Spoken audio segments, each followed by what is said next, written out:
Gingival hyperplasia is a commonly occurring condition which is multi-causal. Chronic periodontitis, caries, drug side effects, and orthodontic appliances can all contribute to gingival overgrowth. By definition, all excess tissue above the epithelial attachment can be removed without violating the biologic width. In this presented video case, a post-orthodontic papillary hyperplasia is easily surgically managed with the Pioneer diode laser. Before planning the surgical removal of the excess gingival tissue, the level of the epithelial attachment is explored with the periodontal probe. Care needs to be taken not to remove any of the attachment. The tissue is checked for adequate local anesthesia, as well as marking the incision line with an explorer, creating small bleeding points. Diode lasers are low-powered devices. It is far more efficient to remove tissue by the excision method. If the laser fiber is held in the same plane as the final tissue contour, far less unintentional thermal damage will occur and the tissue removal will be more efficient.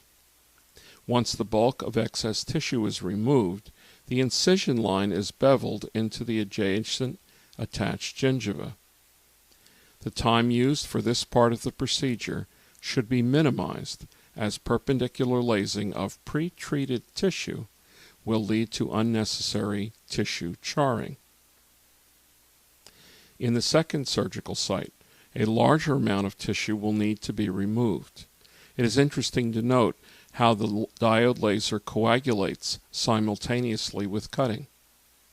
If an insufficient bulk of tissue has not been removed with the initial incision, the additional tissue can be removed during the beveling phase of the procedure. Caution is again urged in not causing deep thermal damage by unnecessary power or time of treatment. Further refining of the excision can be done at this stage of the procedure.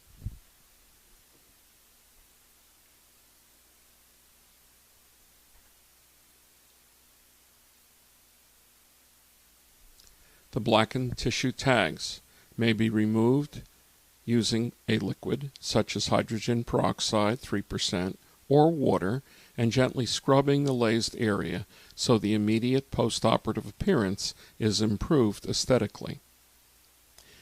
The final rinsing with an air-water syringe demonstrates the thickness and integrity of the coagulated connective tissue. This layer will protect the underlying tissue from post-operative bleeding and seal the sensory nerve endings.